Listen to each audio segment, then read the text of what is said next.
Para wali itu bukan hanya dalam satu level, tidak dalam satu tingkat yang sama, tapi ada tingkat-tingkatan. Istilahnya eskalasi para wali.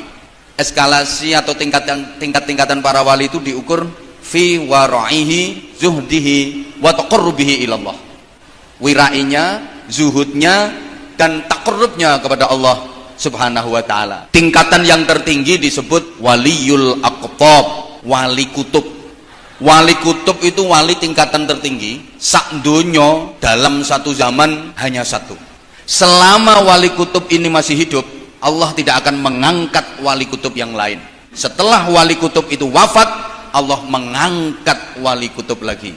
Kayak Imam Zainal Abidin, Sayyid Muhammad Al-Baqir, Syekh Junaid Al-Baghdadi, Ibnu Athaillah As-Sakandari. Mereka beliau-beliau itu tidak satu zaman, tidak satu masa. Tingkat di bawahnya namanya waliyul a'immah.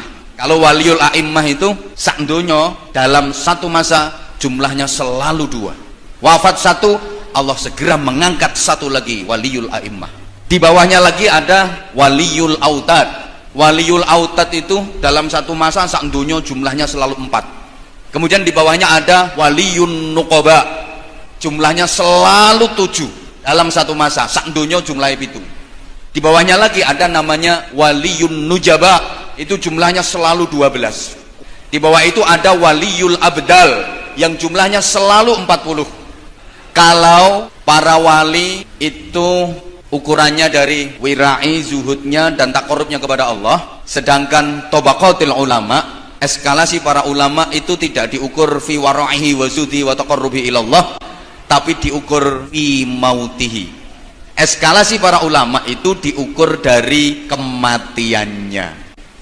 Makanya kalau kita membaca karya sebuah kitab, pasti nanti di situ akan dicantumkan pengarangnya siapa dan disebutkan al-mutawaffa, tahun wafatnya. Kayak contoh kitab Fathul Mu'in, itu pengarangnya Syekh Zainuddin Al-Malibari. Malibari itu India bagian barat. Itu nanti akan ditulis pengarangnya Syekh Zainuddin Al-Malibari Al-Mutawaffa, tahun wafatnya. Ibnu Hajar Al-Asqalani Al-Mutawaffa, Ibnu Hajar Al-Haytami Al-Mutawaffa, Jalaluddin As-Suyuti Al-Mutawaffa, pasti Jalaluddin Al-Mahalli Al-Mutawaffa. Yang disebut adalah tahun kematiannya. Jadi kalau ada kitab di situ kok dituliskan pengarang terus Al-Maulid, itu percetakannya ngawur namanya.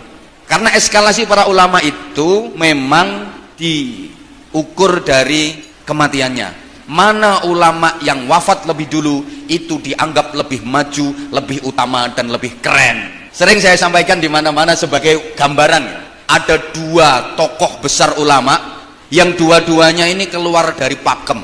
Karena kalau ulama itu ada pakem, adik-adik. Jika beliau namanya Ahmad, itu menurut pakem mendapatkan alam laqab atau mendapatkan titel Syihabuddin. Ahmad siapapun itu titelnya Syihabuddin, selalu begitu pakemnya. Kalau namanya Muhammad sesuai pakem itu titelnya selalu Syamsuddin. Dua ulama ini keluar dari pakem. Yang satu namanya Ahmad bin Husain bin Ahmad Al-Asfahani, pengarang kitab Ghayatul Ikhtisar atau yang terkenal dengan sebutan Takrib. Kitabnya tipis tapi luar biasa. Beliau namanya Ahmad, tapi titelnya bukan Syihabuddin. Beliau diberi titel Syihabul Millah. Satunya namanya Abu Hamid Muhammad bin Muhammad Al-Ghazali. Beliau namanya Muhammad. Harusnya kalau sesuai pakem titelnya Syamsuddin, tapi beliau titelnya Hujjatul Islam. Dua ulama ini sama-sama hebat. Ini saya akan ceritakan eskalasinya ya. Imam Abi Syuja, pengarang Takrib, lahir tahun 1047 Hijriah. Beliau wafat tahun 1197 Hijriah.